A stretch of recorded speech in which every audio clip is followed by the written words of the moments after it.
Tax tax tax. तो tax में major problem जैसे क्या आती है कि इतना सारा सिलेबस है टैक्स का, इसको हम याद कैसे रखें, इसको रिवाइज़ कैसे करेंगे 1.5 डेज़ में, क्या ज़्यादा इंपॉर्टेंट है, डीटी आईडीटी कौन से टॉपिक्स पे ज़्यादा फोकस करें, या फिर इतने सारे प्रोविजंस हैं सबको मेमोराइज़ कैसे रखें, एंड क्वेश्चंस प्रैक्टिस करें, या पेपर अटेंड करने का तरीका क्या होना चाहिए, और द मोस्ट इंपॉर्टेंटली कि क्या मिस्टेक्स जो नहीं करनी चाहिए, जो हम ना करें। ठीक है, तो ये सारी चीज़ें मैं आज की वीडियो में कवर करने जा रहा हूँ, तो प्लीज़ ज़रूर देखना, ये बहुत इंपॉर्टेंट होने वाली है, क्योंकि मेरे टेक्स्ट में थे 57 मार्क्स, जबकि मैंने इतनी ज़्यादा अच्छी प्रिपरेशन करी थी and I could have scored बहुत अच्छे, एंड मेरे सारे सब्जेक्ट्स में एग्जामिशन थी एक्सेप्ट टैक्सेशन। तो मैं बताने जा रहा हूँ कि कौन सी गलतियाँ ऐसी है अपनी सर्टिफाइड कॉपी के थ्रू एंड मेरी स्ट्रैटेजी के थ्रू जो तुम्हें नहीं करनी चाहिए एंड तुम इंप्रूव कर सको, एंड वो चीज़ें माइंड में रखो। ठीक है, स्टार्ट करते हैं। देखो, फर्स्टली सबसे बड़ी दिक्कत जो तुम लोगों को अभी आ रही होगी पढ़ते टाइम, कि हमने ये अभी पढ़ा, ये सारा रिवाइज करा, देन थोड़े दिन बाद देखा कि यार ऐसा लग रहा है वापस भूल रहे हैं, सारे प्रोविजंस भूल रहे हैं, वापस मेमोराइज नहीं हो पा रहे, कैसे याद रखें चीज़ें। देखो guys, it is very normal, ये होता है,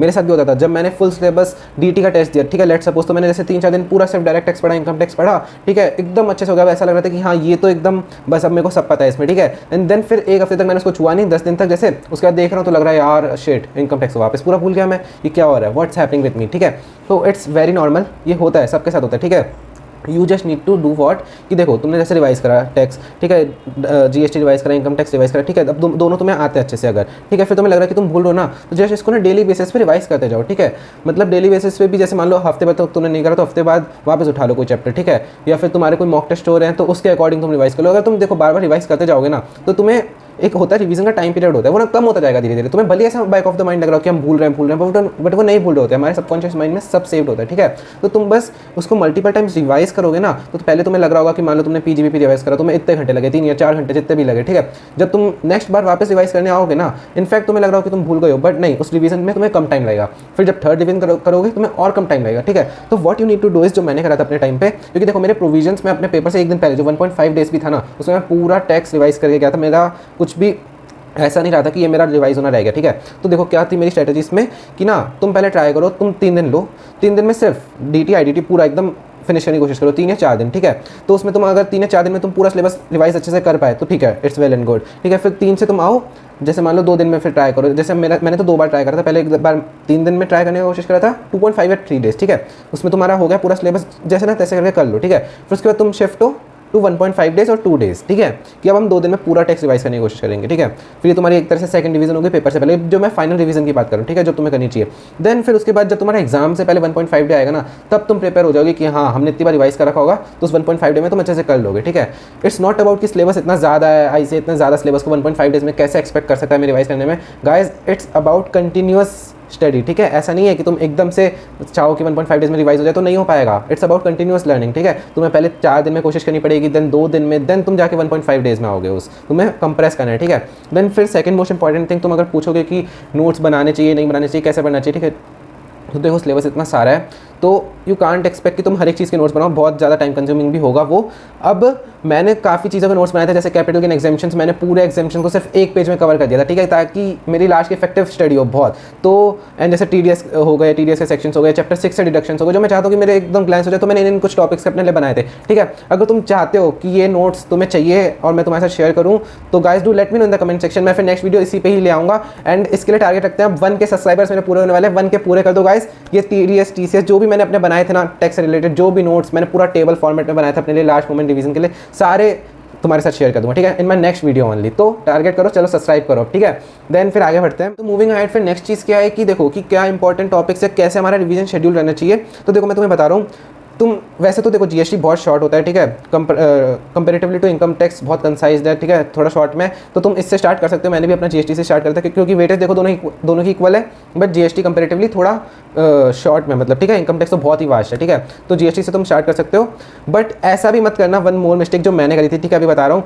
कि जीएसटी पे ही तुम टोटली रिलाय होकर चले जाओ पेपर में कि हम तो जीएसटी के भरोसे ही पास होने जा रहे हैं। प्लीज़ मत करना, क्योंकि देखो मेरे अटेम्प्ट में जीएसटी कंपेरेटिवली इनकम टैक्स से ज़्यादा हार्ड आ गया था। ठीक है, इनकम टैक्स कंपेरेटिवली ईजी आ गया था जीएसटी से। ठीक है, तो ऐसा भी मत करना कि तुम टोटली उस पर रिलाय होकर चले जाओ, ऐसे किसी भी अटेम्प्ट में कुछ भी कर सकता है। ठीक है, तो ये मैंने करा था, मेरा जीएसटी बहुत स्ट्रांग था, बट डायरेक्ट टैक्स कंपेरेटिवली थोड़ा उससे वीक था, ठीक है। तो मैंने गलती करी थी, तुम मत करना कि टोटली उस पर रिलाई होकर चलो, ठीक है। रिवीजन शेड्यूल में तुम पहले जीएसटी को प्रायोरिटी दो, पूरा जीएसटी अपना अच्छे से निपटाओ, सेक्शन भी लर्न करना, जैसे प्लेस ऑफ सप्लाई और के सेक्शंस के बेसिस पे मैं तुम्हें सर्टिफिकेट कॉपी दिखाऊंगा तो मार्क्स क्या अच्छे मिल जाते हैं। तुम फालतू में क्यों एक एक नंबर गवाना है टैक्स में, ठीक है। वैसे इतनी मुश्किल से मार्क्स मिलते हैं तो एक एक नंबर की कीमत होती है, तुम्हें पता चल जाएगा अभी मेरी कॉपी देख के। तो वो चीज़ है, ठीक है। एंड देन फिर उसके बाद जीएसटी करा तुमने, देन फिर उसके बाद जैसे अब अगर डायरेक्ट टैक्स में आए, इनकम टैक्स में, तो उसमें जैसे 5 हेड है तुम्हारे, ठीक है। तो अब ऐसा नहीं कि तुम रिवाइज करने बैठे, ठीक है, पूरा सैलरी कर रहे हैं हम, तो रिवीजन में देखो क्या करना है, तुम्हें थोड़ी वेटेज वाइज करनी है। अब जैसे तुम्हारा जो 5 हेड के अलावा जो टॉपिक्स बचे, जैसे सेट ऑफ, क्लबिंग वाले, ठीक है, और डिडक्शंस, टीडीएस, टीसीएस, इनसे स्टार्ट करना तुम अपना रिवीजन, ठीक है। जो 5 हेड को छोड़ के जो बाकी है ना, इनसे पहले स्टार्ट करना, क्योंकि इनसे देखो एक तो जो हमारा जो कंपल्सरी जो लास्ट क्वेश्चन होता है, 4th क्वेश्चन, ये मेनली रिटर्न्स पे आ जाता है, ठीक है। तो मतलब पता छोटा सा चैप्टर है और आ ही जाता है मेनली क्वेश्चन, ठीक है। तो क्यों ही फालतू में गवाने मार्क्स, ठीक है। क्लबिंग सेट ऑफ पे आ जाता है, छोटे छोटे चैप्टर्स हैं, इजी भी है और क्वेश्चन आ जाता है, तो पहले इनको कवर करके चले ना हम, ठीक है। तो इन सब चीज़ों से कवर करते हुए स्टार्ट करना, देन फिर उसके बाद तुम्हारे हेड्स पे आना, ठीक है। एंड हेड्स में भी जैसे ना जो पीजीबीपी वगैरह हैं, ये सब बिल्कुल मत छोड़ना, क्योंकि हमारे अटेम्प्ट में तो मैक्सिमम क्वेश्चन ही पीजीबीपी से आए थे, ठीक है। और वही मेरा थोड़ा वीक था, तो ये मेरी एक और थी वीकनेस जो मैं तुम्हें बता रहा हूँ। पीजीबीपी वगैरह अच्छे से कर लेना, ठीक है, क्योंकि हमारे मैक्सिमम क्वेश्चन टोटल इनकम पे आए थे, ठीक है।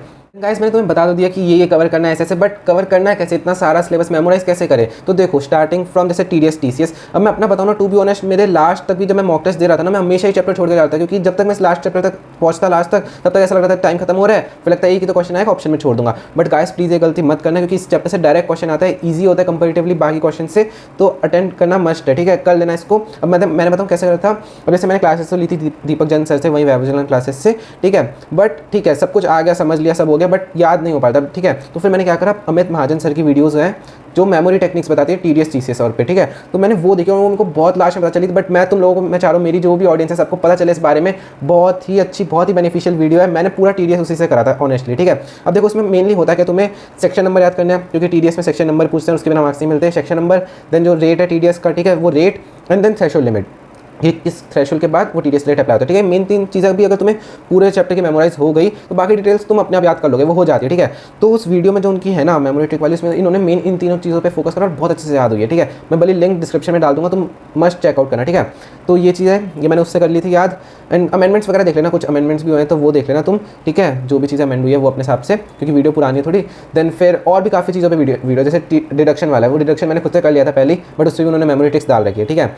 देन फिर एक और जो बहुत चीज़ बच्चों को दिक्कत आती है, जो है जीएसटी का मेगा एग्जाम्शन, उसमें भी इतनी सारी चीज़ें, क्या क्या एग्जाम्शन याद करें क्या नहीं। एंड क्वेश्चन उसमें से हमेशा आता है, जीएसटी का 15 नंबर का क्वेश्चन आता है, पहला क्वेश्चन ही, और उसमें वही भरा होता है कि एग्जाम्शन कौन सी एग्जाम्ट है, कौन सा नहीं, वो सब आइडेंटिफाई करो। तो करना भी जरूरी है भी फास्ट, तो उसकी भी मेमोरी ट्रिक डाल रखी है, मैंने वही रेफर करी थी अपने टाइम पे भी, क्योंकि नहीं हो रहा था ऐसे यार, ठीक है। बट उससे काफ़ी हद तक चीज़ें याद हो जाती है, बहुत सिंप्लीफाई हो जाता है, ठीक है। तो तुम भी देख सकते हो वो चीज़। देन और फिर मैंने क्या करा था, मैंने जैसे तुमको बताया, मेरे एक दिन पहले सारे प्रोविजन सब कुछ रिवाइज हो गए थे, फिर भी मैं कहाँ लैग कर गया जहाँ पे मेरे मार्क्स क्यों नहीं आए, क्योंकि मैंने क्वेश्चंस ना बहुत, मेरे को लग रहा है कम प्रैक्टिस करे थे, या फिर इतने नहीं हो रखे थे मेरे। तो जैसे ना जो भी 15-15 नंबर के टोटल इनकम वाले क्वेश्चन होते हैं ना, प्लीज़ ना उनको अभी से तुम क्या करो, पेपर में जैसे जितने भी दिन है तुम्हारे 10 दिन 15 दिन, रोज़ अगर तुम अल्टरनेट डेज पे भी एक क्वेश्चन सॉल्व करो ना, तो तुम्हारे सोचो 7 से 8 क्वेश्चन 15-15 नंबर के अभी से सॉल्व हो जाएंगे। फिर उसके बाद जब तुम वहाँ पे जाके सॉल्व करोगे क्वेश्चन, तो तुम्हारा कितना कॉन्फिडेंस लेवल होगा सोचो। अब मेरे साथ क्या था, मैंने हार्डली 1 या 2 ही सॉल्व कर रखे थे पूरे मेन एग्जाम से पहले, ठीक है। और जो वो भी करते हो, मैंने मॉक टेस्ट में करे थे, उसमें भी मेरा कुछ खास रेस्पॉन्स था नहीं। तो प्लीज़ वो क्वेश्चन में प्रैक्टिस करके जाना, क्योंकि तुम्हें प्रोविजंस मैंने देखा टेक्स्ट में कितने ही याद हो, जब तक तुमने अपने हाथ से क्वेश्चन नहीं सॉल्व करोगे ना, वो पूरे टोटल इनकम के क्वेश्चन तुमसे नहीं बनेगा वो मेन पेपर में, चाहे तुम्हें कितनी प्रोविजंस याद हो, ठीक है।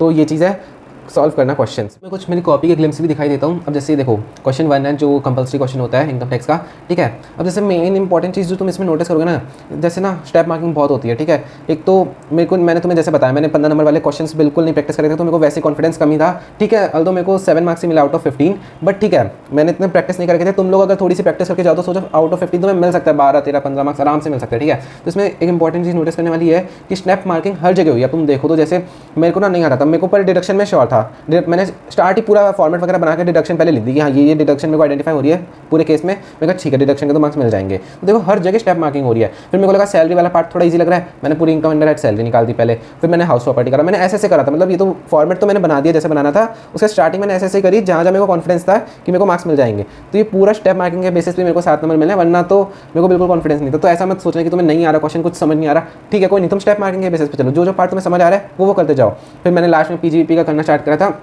ये नेट प्रॉफिट के बेसिस पे जो भी करना था, ठीक है।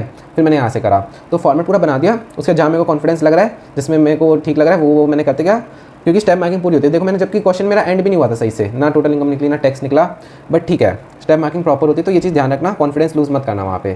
जो तुमने चीज़ ठीक लगी उससे तुम्हें मार्क्स मिलेंगे। अब तुम देख लेना मेरी सर्टिफाइड कॉपी और ठीक है एनालाइज करना। जैसे मैं लिंक तुम्हें डिस्क्रिप्शन में दे दूंगा। तुम्हें उसके बाद कोई भी डाउट हो, कोई भी प्रॉब्लम है तो feel free to reach out me on Instagram, ठीक है। तुम्हारे सबको रिप्लाई करूँगा मैं, ठीक है। जो भी तुम्हें डाउट्स है आई विल टेल यू, ठीक है। देन घबराने की कोई जरूरत नहीं है। देखो यार टैक्स में क्या होता है, दोनों ही सर्टिफाइड कॉपीज अलग अलग होती है। मेरे को भी उस टाइम बहुत डाउट आता था ये, ठीक है। तो डीटी की अलग होती थी, आईडीटी की अलग होती है, ठीक है। तो तुम क्या कर सकते हो, जैसे पैटर्न तुमने जीएसटी का पहले स्टार्ट करा, जो 4-5 नंबर वाले क्वेश्चन तुम्हें ईजी आ रहे हैं ना, उससे स्टार्ट कर लिया, ठीक है। देन फिर 15 नंबर वाला होता है ना, एक बार छोड़ दो, ठीक है, क्योंकि फालतू में टाइम भी वेस्ट होता है, कॉन्फिडेंस भी लूज होगा, कोई फायदा नहीं है। 4-5 नंबर वाले आ रहे हैं वो करो जीएसटी के। देन फिर इनकम टैक्स पे आ जाओ, उसके 4-5 नंबर वाले जो भी तुम्हें आ रहे हैं इजी करते जाओ।